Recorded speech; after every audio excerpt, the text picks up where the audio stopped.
फकीर हर बार झूठ बोलकर एक जवान और खूबसूरत लेडी डॉक्टर को बहाने से क्लिनिक से जंगल बुलाता रहा। कभी सीने में दर्द का बहाना, कभी सांस की तकलीफ और कभी बीमारी का ड्रामा। डॉक्टर उसकी सादगी और उम्र को देखकर हर बार उसकी मदद करने चली जाती। लेकिन एक दिन फकीर ने उसे शाम के समय अपनी झोंपड़ी में बुला लिया। फिर उस रात उस झोंपड़ी में ऐसा कुछ हुआ कि अगली सुबह जैसे ही गांव वालों को सच का पता चला, पूरे गांव में कोहराम मच गया। लोग रोते, चीखते, दौड़ते हुए जंगल की तरफ भागे और जब वो फकीर की झोंपड़ी तक पहुंचे, जो मंजर उन्होंने अपनी आंखों से देखा उसने सबको हिलाकर रख दिया। आखिर उस रात ऐसा क्या हुआ था जिसने एक फकीर और एक डॉक्टर की जिंदगी को हमेशा के लिए बदल दिया? और गांव वाले इतने हैरान, इतने परेशान क्यों थे? ये सब जानने के लिए वीडियो को आखिर तक जरूर देखें। जंगल की गहराई में जहां परिंदों की चहचहाहट और पेड़ों के पत्तों की सरसराहट एक अजीब सा सुकून देने वाला माहौल बना रही थी, वहां एक झोपड़ी खड़ी थी। यह झोपड़ी किसी साधारण किसान या शिकारी की नहीं, बल्कि एक बूढ़े फकीर की थी। लोग उसे बाबा जी के नाम से जानते थे। 90 साल की उम्र में उसके चेहरे की झुर्रियां समय की कठोरता की गवाही देती थीं। धूप से जला हुआ शरीर, सफेद दाढ़ी, फटी पुरानी बनियान और पुराना धोती उसका पहनावा था। गांव वाले इस फकीर को बड़ा नेक और भगवान का भक्त समझते थे, लेकिन सच कुछ और था। बाबा जी के दिल में ऐसी तन्हाई बसी थी जो किसी को नजर नहीं आती थी। वह अक्सर झूठे बहाने बनाकर लोगों से सहानुभूति पाना चाहता। कभी कहता कि सीने में दर्द है, कभी कहता कि सांस लेने में दिक्कत है और कभी कोई नई बीमारी गढ़ लेता। उसी गांव में एक सुंदर और शिक्षित 30 वर्षीय लेडी डॉक्टर भी रहती थी। उसका नाम डॉक्टर हिना था। वह शहर से पढ़कर आई थी और गांव के छोटे क्लिनिक में लोगों का इलाज करती थी। गांव वाले उसे केवल एक कुशल डॉक्टर ही नहीं, बल्कि उसकी नरमी, मुस्कान और दिल से बात करने की आदत के कारण भी बेहद पसंद करते थे। हिना की आंखों में एक चमक थी और उसकी शख्सियत में ऐसा आकर्षण था जो हर किसी को अपनी ओर खींच लेता था। फकीर ने पहली बार डॉक्टर हिना को तब देखा जब वह क्लिनिक में दवा लेने गया। वह भीतर गया, हाथ में पुराना कपड़ा पकड़े जोर जोर से खांसने लगा। डॉक्टर हिना ने चिंता से पूछा, बाबा जी क्या हुआ? फकीर ने खांसी की आवाज निकालते हुए कहा, बेटी सीना जल रहा है, लगता है कोई पुरानी बीमारी लौट आई है। डॉक्टर हिना ने नरमी से कहा, फिक्र मत कीजिए बाबा जी, मैं देखती हूं। जांच करने के बाद उसने कहा कि सब ठीक है, बस कमजोरी है। उसने दवा दी और कहा कि ज्यादा चिंता न करें। लेकिन फकीर को तो यही बहाना चाहिए था। वह बार बार झूठे दर्द और बीमारियों का बहाना बनाकर क्लिनिक आने लगा। कभी कहता हाथ में दर्द है, कभी कहता सिर में चक्कर आ रहे हैं। डॉक्टर हिना भी सरल स्वभाव की थी। हर बार समय निकालती, मुस्कुराकर उसे बात करती और दवा देती। समय बीतता गया और फकीर के दिल में एक अजीब सा आकर्षण पैदा होने लगा। वह जानता था कि यह एहसास किसी साधारण व्यक्ति के लिए नहीं,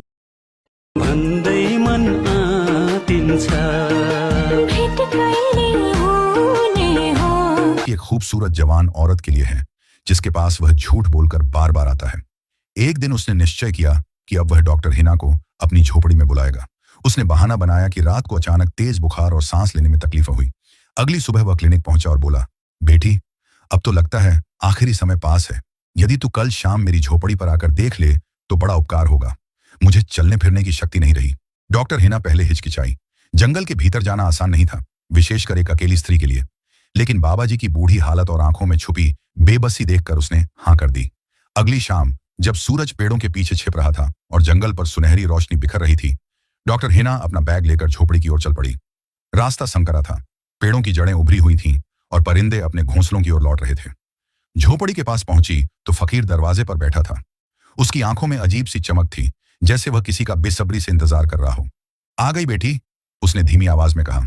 जी बाबा जी, अब कैसे हैं? बस सांस नहीं ली जा रही थी, सोचा तुझे बुला लूं। डॉक्टर हिना भीतर आई। झोपड़ी बेहद साधारण थी। मिट्टी का फर्श, पुराने कपड़े, एक जलता हुआ दिया और कोने में रखी पुरानी लकड़ी की लाठी। फकीर लेट गया और बोला, बेटी दिल बहुत डर रहा है, लगता है मृत्यु निकट है।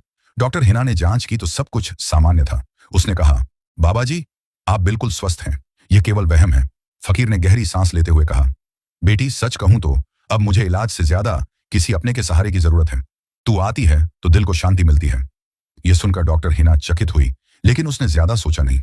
वह मानती थी कि यह केवल एक अकेले बूढ़े व्यक्ति के शब्द हैं, जो जीवन के अंतिम समय में साथ और अपनापन चाहता है। अब यह दिनचर्या बन गई। कभी फकीर खुद क्लिनिक आता और कभी डॉक्टर हिना झोपड़ी तक चली जाती। बातचीत के दौरान फकीर उसकी प्रशंसा करने लगा। बेटी तेरी मुस्कान जंगल के अंधेरों को भी रोशन कर देती है। तेरे हाथों का स्पर्श मुझे नई जिंदगी दे देता है। शुरुआत में डॉक्टर हिना यह बातें केवल एक बूढ़े की भावुकता समझकर अनदेखा करती रही, लेकिन धीरे धीरे उसके दिल में भी एक नरम कोना बनने लगा। वह सोचती थी कि शायद यह प्रेम नहीं बल्कि सहानुभूति है, पर मन के किसी हिस्से में वह भी उसके इंतजार में रहने लगी। एक दिन तेज बारिश हो रही थी। मिट्टी की सुगंध पूरे जम, बारिश की बूंदें छत पर बजती रहीं और झोपड़ी के भीतर एक अजीब सा सन्नाटा छाया हुआ था। फकीर के शब्दों ने डॉक्टर हिना के दिल में हलचल मचा दी थी। वह सामने खड़ी थी, हाथों में बैग पकड़े, आंखों में हैरानी और होंठों पर खामोशी। बाबा जी, उसने धीमी आवाज में कहा, आप जानते हैं आप क्या कह रहे हैं? आप मेरी उम्र से 3 गुना बड़े हैं। लोग मजाक उड़ाएंगे। फकीर ने आह भरी और जमीन की ओर देखा। हाँ बेटी।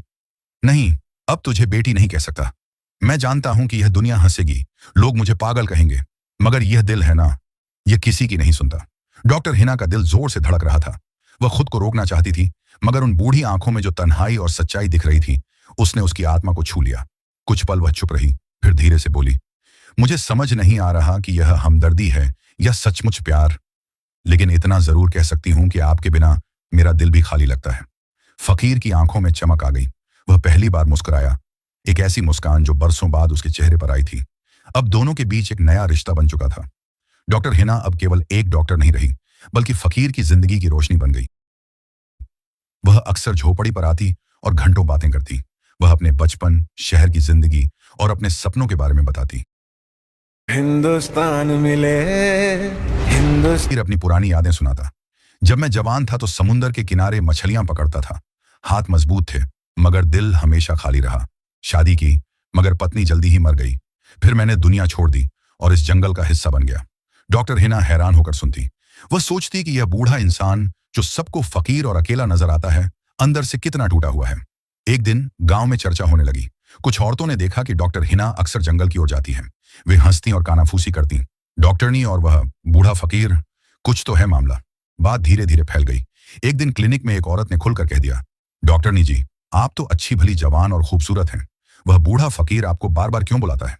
यह सुनकर डॉक्टर हिना का दिल चोट खा गया। उसने हल्की मुस्कान दी, मगर भीतर ही भीतर सोचने लगी कि लोग कितनी आसानी से बिना कुछ जाने जज कर लेते हैं। शाम को वह सीधी झोपड़ी पर पहुंची और फकीर से कहा, बाबा जी, लोग बातें बनाने लगे हैं। फकीर ने खामोशी से उसकी ओर देखा। मैं जानता था यह दिन आएगा। दुनिया कभी नहीं समझेगी कि मेरे दिल में कैसी मोहब्बत है। हिना उसके पास बैठ गई और बोली, मुझे परवाह नहीं, दुनिया कुछ भी कहे, मैं जानती हूं आपकी मोहब्बत सच्ची है और मुझे भी लगता है कि मैं आपके बिना नहीं रह सकती। यह कहते ही उसकी आंखों से आंसू बह निकले। फकीर ने कांपते हाथों से उसके आंसू पोंछे और कहा, खुदा ने मेरे खाली दिल को तेरे जरिए भर दिया। अब अगर मौत भी आ जाए तो मुझे कोई गम नहीं। समय बीतता गया। जंगल अब उनके लिए एक पनाहगाह बन चुका था। कभी वे दोनों पेड़ों के नीचे बैठकर बातें करते, कभी बहते नाले के किनारे पानी में कंकड़ियां फेंकते। फकीर अपनी लाठी का सहारा लेकर चलता और हिना उसके साथ मुस्कुराती रहती। लेकिन भीतर ही भीतर एक डर भी था। यह रिश्ता दुनिया के नियमों के खिलाफ था। उम्र का फासला, समाज की नजरें और गांव वालों की जुबान उनके लिए किसी बड़े तूफान से कम नहीं थी। एक शाम जब सूरज डूब रहा था और आसमान लालिमा से भर गया था, फकीर ने कहा, हिना, अगर कल को लोग तुझे मुझसे अलग करने की कोशिश करें तो क्या तू मेरा साथ देगी? हिना ने उसकी आंखों में देखते हुए कहा, हाँ, मैं साथ दूंगी, क्योंकि अब यह दिल केवल आपके लिए धड़कता है। फकीर के चेहरे पर सुकून उतर आया। उसने आसमान की ओर देखा और कहा, हे खुदा, तू जानता है यह मोहब्बत सच्ची है। दुनिया कुछ भी समझे, मगर यह दिल की गवाही है। मगर तकदीर की राहें हमेशा सीधी नहीं होती। अगले ही दिन गांव के कुछ बड़े बुजुर्ग क्लिनिक पर आ धमके। उनके चेहरे सख्त और आवाज तेज थी। डॉक्टरनी जी, हमें सब पता चल गया है। आपका उस बूढ़े फकीर से मेलजोल गांव के नाम पर दाग है। यह रिश्ता गांव बर्दाश्त नहीं करेगा। डॉक्टर हिना का दिल कांप गया। उसने हिम्मत करके कहा, वह बुरा इंसान नहीं है, वह फकीर है, मगर उसका दिल साफ है। एक बुजुर्ग गुस्से से बोला, प्यार के चक्कर में अकल खो बैठी हैं आप। वह 90 साल का है और आप 30 की। लोग क्या कहेंगे? हिना की आंखों से आंसू बहने लगे। उसने सोचा कि यह दुनिया कभी उनके दिलों की गहराई को नहीं समझ सकेगी। शाम को वह सीधी झोपड़ी पर पहुंची। फकीर लकड़ियां जला रहा था ताकि रात को ठंड में रोशनी और गर्मी मिल सके। हिना ने सारा माजरा सुना दिया। फकीर खामोशी से सुनता रहा, फिर गहरी सांस लेकर बोला, मैं नहीं चाहता कि तू मेरी वजह से दुनिया के ताने सुने। अगर चाहे तो आज के बाद मुझसे न मिले। यह सुनकर हिना का दिल टूट गया। वह रोते हुए उसके पैरों में बैठ गई और बोली, ऐसा मत कहिए, मैंने आपके बिना जीने का सोचा भी नहीं। आप मेरे लिए सब कुछ हैं। चाहे दुनिया दुश्मन हो जाए, मैं आपको कभी नहीं छोड़ूंगी। फकीर के कांप Who made the first Ganesh? अच्छे प्यार की धड़कन गूंज रही थी। रात का अंधेरा जंगल पर छा गया था। झोपड़ी के अंदर चिराग जल रहा था और बाहर हवा में नमी और मिट्टी की खुशबू घुली हुई थी। डॉक्टर हन्ना अब फकीर के पास बैठी थी, जैसे उसने यह तय कर लिया हो कि अब दुनिया कुछ भी कहे वह पीछे नहीं हटेगी। फकीर ने कांपती आवाज में कहा, हना, मैंने कभी सोचा नहीं था कि बुढ़ापे में मोहब्बत मिलेगी। यह दिल तो बहुत पहले मर चुका था, लेकिन तूने आकर इसमें फिर से धड़कन डाल दी। हना ने उसका हाथ थाम लिया। मोहब्बत उम्र की मोहताज नहीं होती बाबा जी, यह दिल की है, यह रूह की है, और मैंने आपकी रूह की सच्चाई को पहचान लिया है। लेकिन गांव के लोगों का गुस्सा बढ़ता जा रहा था। अगले दिन बुजुर्गों ने पंचायत बुलाई। कुछ ने कहा डॉक्टर को गांव छोड़ देना चाहिए, कुछ ने कहा फकीर को निकाल देना चाहिए। शोर मच गया। इसी दौरान एक नौजवान खड़ा हुआ जिसने हना से इलाज कराया था। उसने कहा, आप सब गलत सोच रहे हैं। डॉक्टरनी ने हमें सेहत दी, हमारी जानें बचाई, और वह फकीर, उसने कभी किसी को नुकसान नहीं पहुंचाया। अगर दोनों एक दूसरे के लिए सुकून हैं तो हमें क्यों तकलीफें होनी चाहिए। कुछ लोगों ने उसकी तायद की, मगर ज्यादातर अब भी खिलाफ थे। हना ने जब यह सब सुना तो उसका दिल और मजबूत हो गया। शाम को वह झोपड़ी पहुंची। उसकी आंखों में अज़्म झलक रहा था। बाबा जी, मैंने फैसला कर लिया है, चाहे गांव वाले माने या ना माने, मैं आपके साथ रहूंगी। फकीर की आंखों से आंसू बह निकले। उसने कहा, यह दुनिया तुझे तकलीफ देगी, मैं नहीं चाहता कि तू मेरी वजह से रुसवा हो। हना ने उसके होंठों पर हाथ रख दिया। मोहब्बत में रुसवाई नहीं देखी जाती। आप मेरे लिए दुनिया के सब कायदे कानून से ज्यादा कीमती हैं। अब दोनों ने तय किया कि वे खुलेआम अपने रिश्ते का ऐलान करेंगे। अगले दिन हना ने क्लिनिक बंद किया और फकीर के साथ गांव के बीच जा पहुंची। सब लोग हैरान रह गए।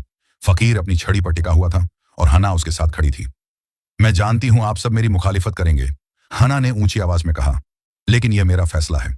मैं इस शख्स को अपना मानती हूं, चाहे वह फकीर हो, चाहे 90 साल का हो। भीड़ में सन्नाटा छा गया। कुछ चेहरों पर गुस्सा था, कुछ के दिलों में हैरत और कुछ के होंठों पर मुस्कान। एक बूढ़ी औरत आगे बढ़ी और बोली, अगर यह सच है तो हमें ऐतराज नहीं होना चाहिए। मोहब्बत खुदा की देन है और खुदा की दी हुई चीज पर शक करना कुफ्र है। यह सुनकर माहौल बदल गया। लोग जो कल तक मजाक उड़ाते थे अब खामोश हो गए। वक्त गुजरता गया। हना अब क्लिनिक के बाद ज्यादातर वक्त झोपड़ी में गुजारती।